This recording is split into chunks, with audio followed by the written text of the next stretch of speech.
Hello students, हम लोग class 10th mathematics का थर्ड चैप्टर कर रहे हैं, linear equation in two variable. Last class में हम लोगों ने डिस्कस किया कंडीशंस ऑफ सॉल्युबिलिटी।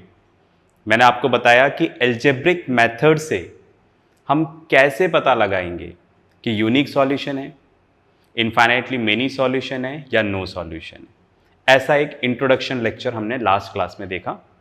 आज हम लोग इसी पर आगे प्रैक्टिस करेंगे। ओके, चलिए बोर्ड पे आते हैं। मैं आपके लिए क्वेश्चन लिखता हूं। ओके, क्वेश्चन है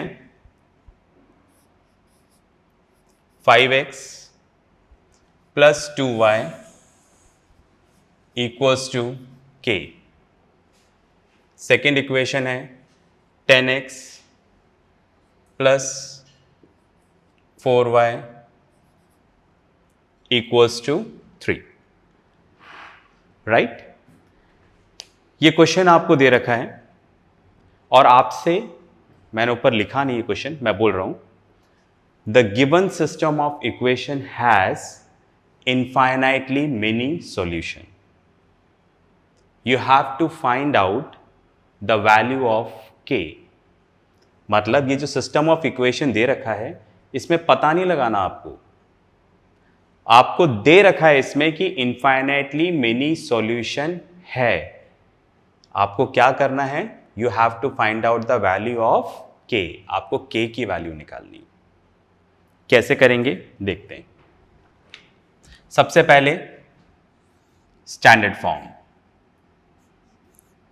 5x plus 2y plus minus k equals to 0। 10x plus 4y plus minus 3 equals to 0। Right, क्या ये स्टैंडर्ड फॉर्म में आ गया? बिल्कुल, स्टैंडर्ड फॉर्म आपको पता है, मैं बता चुका हूँ कई बार, दोबारा नहीं बोल रहा है यहाँ पर। ठीक है, राइट। तो 5x आ गया, 2y आ गया, ये k इधर आ गया तो माइनस, पर हमने प्लस क्यों लगाया है ये आपको पता होना चाहिए। लगा सकते हैं, ब्रैकेट खोलेंगे तो वही आ जाएगा माइनस 10x 4y 3 इधर आ जाएगा माइनस 3। ठीक है, अब हम लोग लिखते थे by comparing above equations with ax plus by plus c equals to 0, we get, ठीक है राइट। हम इसको इससे कंपेयर करेंगे। ठीक है राइट, चलिए कंपेयर करते हैं फर्स्ट इक्वेशन को।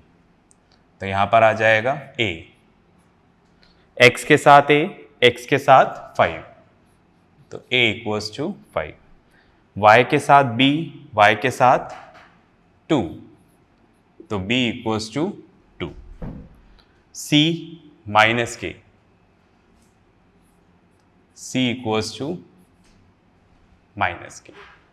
अब सेकेंड इक्वेशन को कंपेयर करते हैं, x के साथ a, x के साथ 10, a इक्वल्स टू 10, y के साथ b, y के साथ 4, तो b इक्वल्स टू 4, c और इधर क्या है माइनस 3, तो c इक्वल्स टू कितना आ जाएगा माइनस 3। ये हमारी फर्स्ट इक्वेशन, ये सेकेंड, तो इसके लिए 1 लगा देते हैं, a1 b1 c1।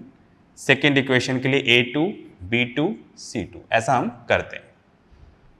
ठीक है, अब क्वेश्चन में क्या बोल रहे हैं? अब क्वेश्चन में ये बोल रहे हैं the given system of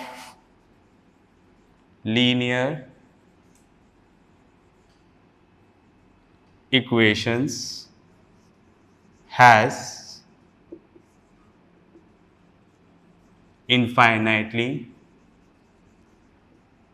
many solution। ऐसा क्वेश्चन में गिवन है। क्वेश्चन में हमें ये दे रखा है कि ये जो इक्वेशन है इसमें क्या है, इनफाइनाइटली मेनी सॉल्यूशन है। पता नहीं लगाना, दे रखा है कि है। अगर इनफाइनाइटली मेनी सॉल्यूशन है तो क्या होगा, a1 upon a2 equals to b1 upon b2 equals to c1 upon c2। भाई अगर इन्फाइनेटली मेनी सॉल्यूशन है, क्वेश्चन ऐसा बोल रहा है the given system of equation has infinitely many solution, अगर है तो ये वाली कंडीशन अप्लाई होगी। हमें क्या करना है, k की वैल्यू निकालनी है ना, we have to find out the value of k। Anyway values रखते हैं, a1 a2 5 by 10, b1 b2 2 by 4 minus के अपॉन -3। ठीक है, वैल्यूज रख दी हमने, बोर्ड का स्पेस खत्म हो गया है। मैं 2 मिनट के लिए हटता हूं, आप इसको पॉज करके लिख लीजिएगा, फिर मैं आगे बताता हूं। ओके, इस साइड को रब कर देते हैं।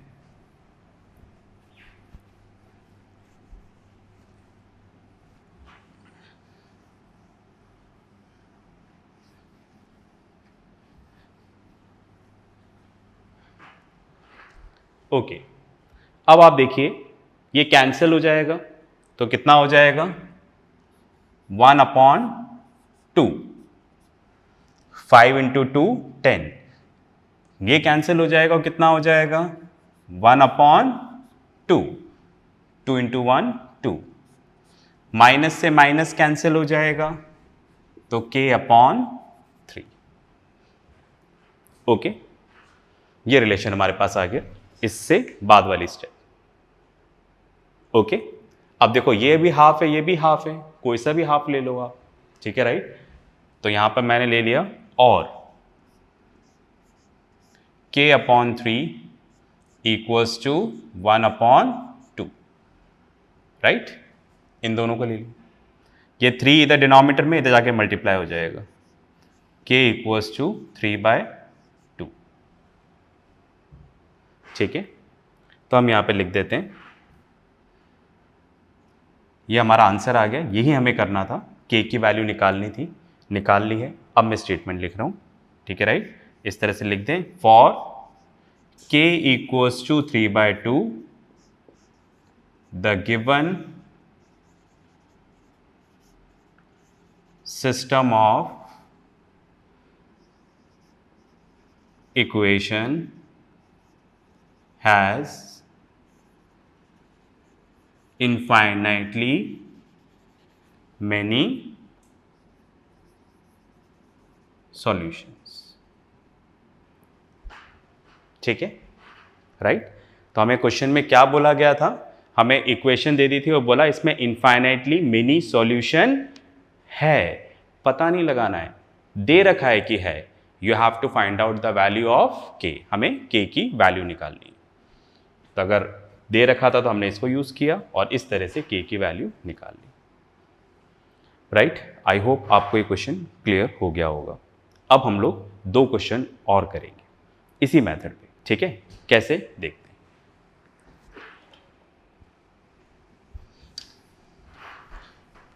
ओके,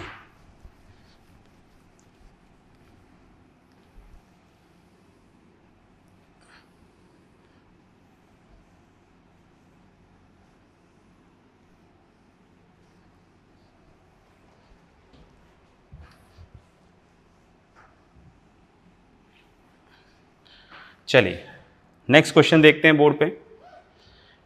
नेक्स्ट क्वेश्चन है यहां पर k-3 x plus 3y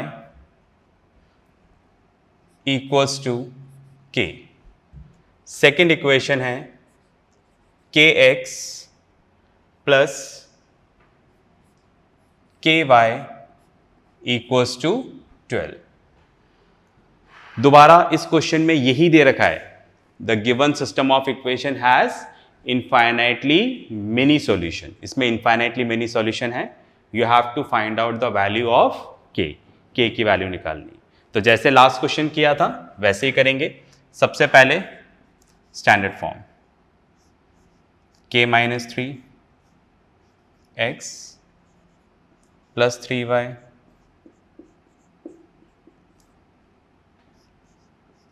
kx plus K Y, right, bye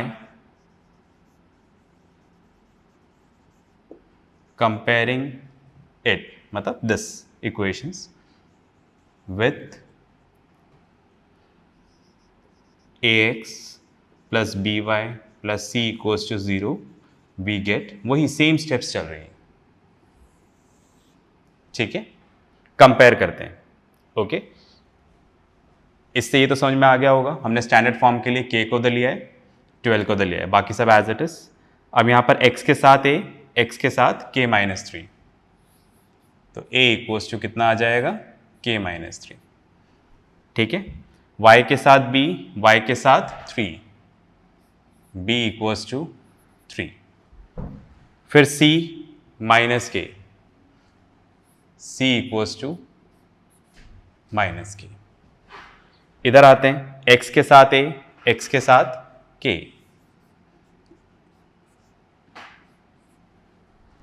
y के साथ b, y के साथ k, इधर c, इधर -12, c इक्वल्स टू -12, राइट। चलिए अब इधर लिख देते हैं, the given system of equation has infinitely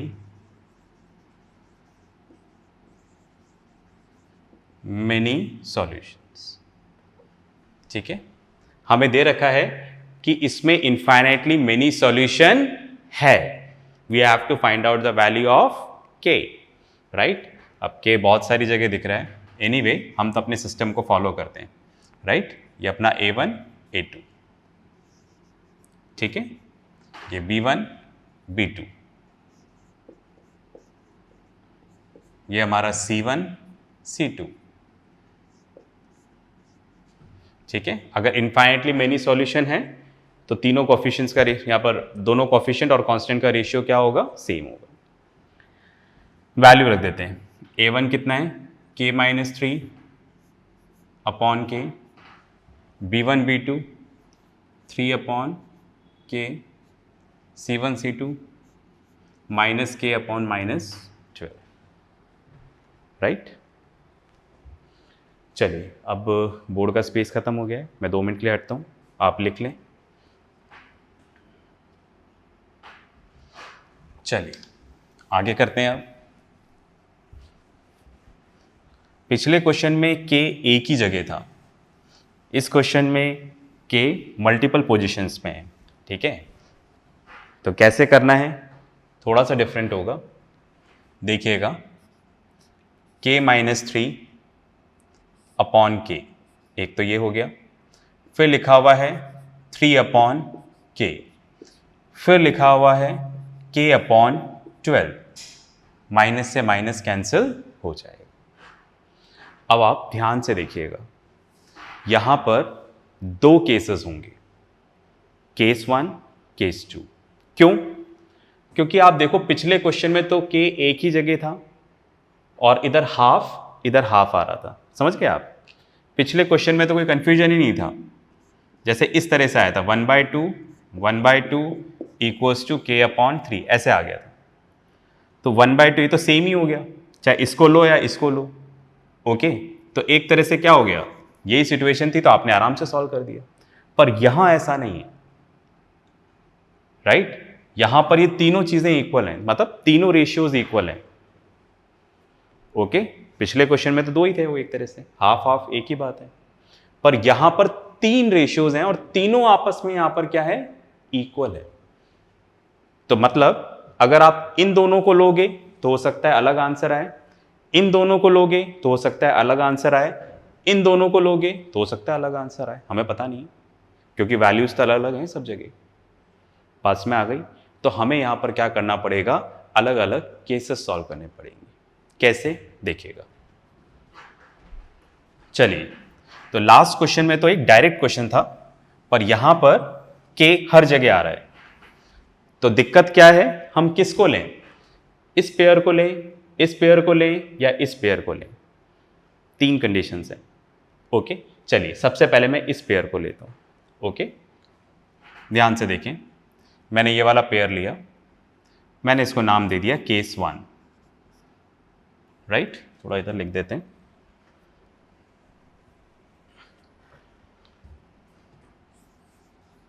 case 1, इन दोनों को लिया, 3/k equals to k/12, right. Cross multiply करते हैं, ये इससे मल्टीप्लाई होगा, ये इससे, तो क्या आ जाएगा, k² इक्वल्स टू 36, 12 इंटू 3 36। अब स्क्वायर हटाना है तो दोनों तरफ हम लोग क्या लेंगे, स्क्वायर रूट, इधर भी स्क्वायर रूट और इधर भी स्क्वायर रूट, ठीक है। अब मैं इधर रब कर देता हूं ताकि हम लोग आगे कर सकें। मेरे साथ साथ लिखते भी जाइएगा, जैसा आप लोग क्लासरूम में करते हैं उसी तरीके से। Okay, fine. हम लोग यहां पर थे। अब आप देखो, इसको सॉल्व करते हैं तो जिसके ऊपर स्क्वायर है वो हट जाएगा, मतलब रूट में से बाहर आ जाएगा के। Okay, fine. और ये 36 है, ये भी परफेक्ट स्क्वायर है, ये किसका स्क्वायर है, 6 का, तो ये भी बाहर आ जाएगा, ठीक है, राइट। तो मतलब यहां पर क्या आना चाहिए, आंसर 6, समझ गए ना। 36 किसका स्क्वायर है, 6 का, 36 किसका स्क्वायर है, 6 का, स्क्वायर है तो बाहर आ जाएगा रूट में से। Okay, fine. चलिए,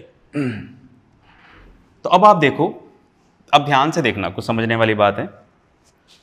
ओके, जैसे मैंने दोनों तरफ स्क्वायर रूट लिया तो k स्क्वायर था तो k आ गया, ये 6 का स्क्वायर है तो 6 आ गया, पर मैंने यहां पर 6 नहीं लिखा, यहां पर मैंने लिखा इस तरह से +-6, पहली बार आया ये, ठीक है, राइट, +-6।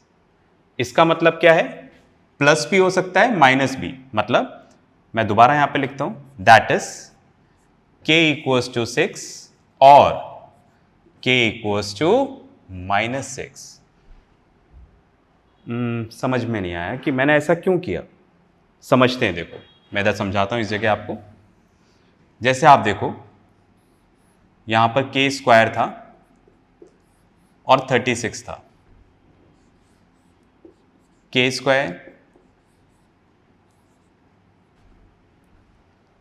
और 36 किसका स्क्वायर है, 6 का स्क्वायर है।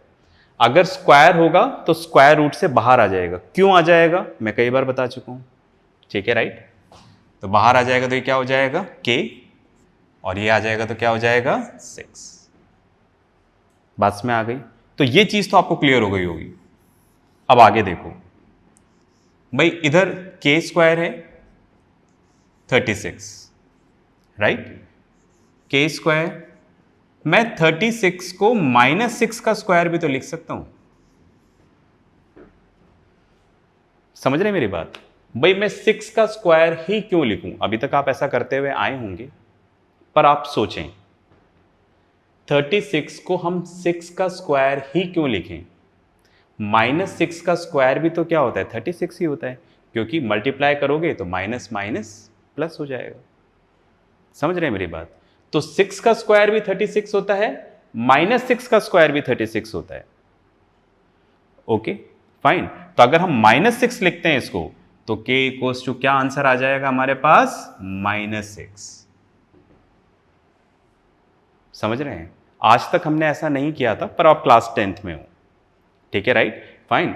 और यहां पर हमें अब ये पॉइंट भी डिस्कस करना है। ओके, समझ पा रहे हैं मेरी बात। ओके, थोड़ा और अच्छे से क्लियर होगा जब हम क्वाड्रेटिक पढ़ेंगे।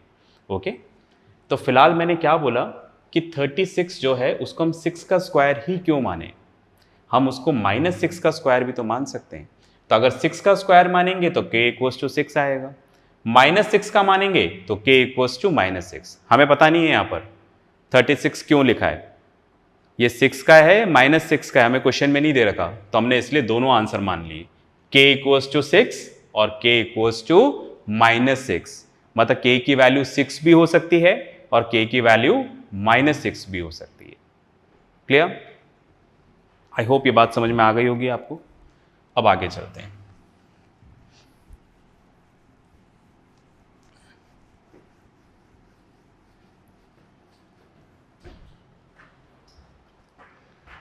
अब करते हैं केस 2। केस 2 में अभी हमने इन दोनों को लिया था, अब इन दोनों को ले लेते हैं। ठीक है, राइट? चलिए, हमने ले लिया k - 3/k = 3/k। k से k को काट मत देना, ठीक है, राइट? क्यों? क्योंकि जिसकी वैल्यू निकालनी होती है उसको हम लेस नहीं करते इस तरह से, ठीक है? तो इसलिए आपको क्या करना है, इसको सॉल्व करना है। ये इससे मल्टीप्लाई होगा, ये इससे, तो क्या आ जाएगा, k × k - 3 = 3k, राइट? अब ये इससे मल्टीप्लाई होगा, तो क्या आ जाएगा, k² माइनस ये इससे मल्टीप्लाई होगा 3k = 3k,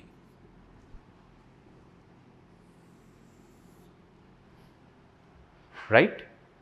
चलिए, अब आप देखो k² काटना नहीं है, हमें वैल्यू निकालनी है, तो k² -3k और इस 3k को भी इधर ले आएंगे, तो कितना हो जाएगा, ये भी -3k = 0। समझ गए होंगे ना? ये प्लस था, इधर आकर माइनस, अब माइनस माइनस प्लस हो जाएगा, तो -6k = 0, ठीक है? फिर इन दोनों में से k कॉमन निकाल लिया, तो क्या बचा अंदर, k - 6। समझ गए ना? इसको मल्टीप्लाई करोगे तो दोबारा ये आ जाएगा, k × k, k², k × 6, 6k।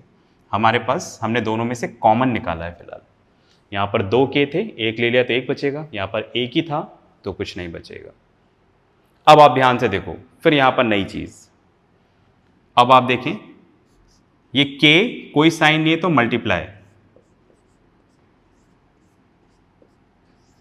k × k - 6 = 0, multiply तो हो रहे हैं, कोई सिंबल नहीं है, तो मैंने लिख दिया यहाँ पर, तो देयरफॉर k = 0 और k - 6 = 0।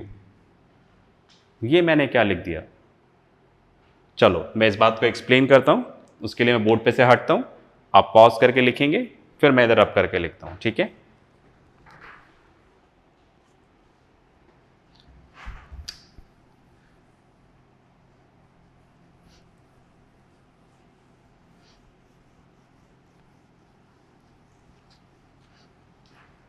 अब आप देखो, यहां पर दो नंबर मल्टीप्लाई हो रहे हैं और मैंने बोला कि या तो ये 0 होगा या ये 0 होगा। ऐसा क्यों?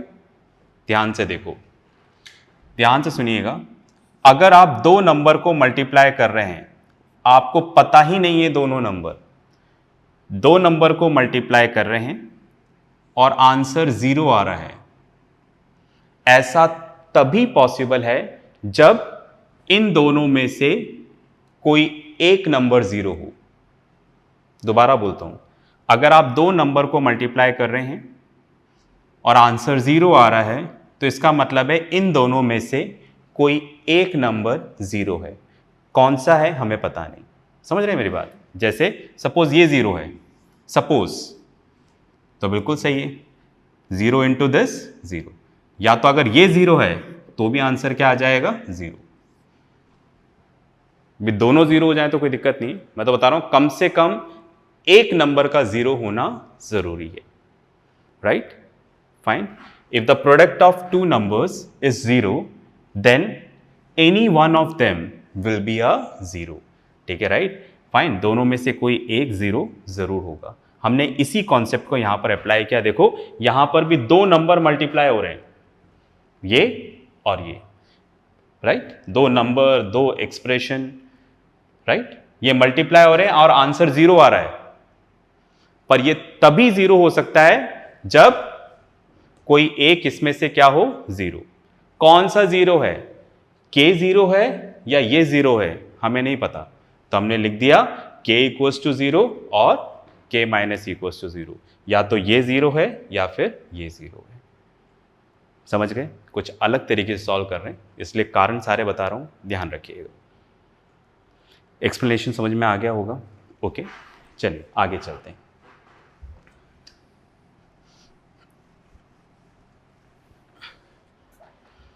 ओके, तो that means k equals to 0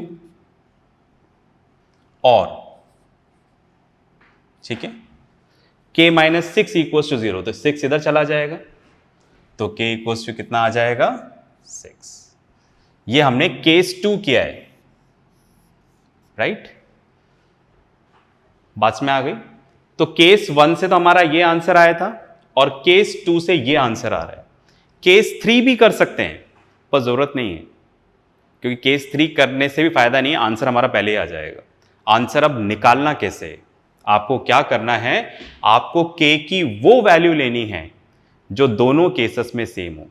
जैसे आप देखो, फर्स्ट केस में आ रहा है 6 माइनस 6, सेकेंड केस में आ रहा है 6 और k की वैल्यू 0 आ रही है। दोनों में कॉमन कौन सा है? दोनों में कॉमन कौन सा है? k इक्वल्स टू 6, तो यही आपका आंसर होगा। थर्ड वाला केस सॉल्व करोगे तो उसमें भी एक वैल्यू 6 आ जाएगी। समझ रहे हैं मेरी बात? ठीक है, इसलिए हम थर्ड केस को सॉल्व ही नहीं कर रहे, 2 से हमारा काम हो गया। ओके, बस में आ गई? ठीक है, फाइन। तो देयरफॉर हम क्या लिख सकते हैं, यहां पर पूरा स्टेटमेंट लिख देता हूं मैं, आपको समझ में आ गया। हमारी k की वैल्यू क्या आ रही है? हमारी k की वैल्यू आ रही है 6, तो मैं यहां पे लिख देता हूं therefore for k equals to 6 the given system of linear equation will have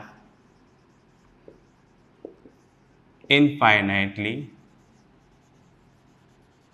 many solutions। बस में आ गई? तो ये हमने एक और क्वेश्चन किया, ठीक है, राइट, इनफाइनाइटली मेनी सॉल्यूशन का, जहां पे हमें k की वैल्यू निकालनी थी। ठीक है, फाइन। नेक्स्ट क्लास में इनफाइनाइटली मेनी सॉल्यूशन का एक और क्वेश्चन करेंगे। ठीक है, तो जितना मैं बता रहा हूं इसके अलावा एग्जाम में कुछ नहीं पूछा जाएगा। ठीक है, राइट, तो आप इसको एक बार अच्छे से कर लें, इसके साथ जो वर्कशीट दे रखी है वो भी करिएगा। बस में आ गई? ठीक है, तो इसको भी कॉपी करना है, वर्कशीट भी करना है, ठीक है, जिससे आपको चीज़ें क्लियर हो जाएंगी। फाइन, ओके, तो इसको अच्छे से पढ़ें। ओके, जो भी डाउट है वो अपने डाउट टीचर से पूछें। तो नेक्स्ट क्लास में दोबारा मिलते हैं, इनफाइनाइटली मेनी सॉल्यूशन का एक और क्वेश्चन करेंगे। ओके, तब तक के लिए प्रैक्टिस करते रहें, पढ़ते रहें और अपना ध्यान रखें। बाय।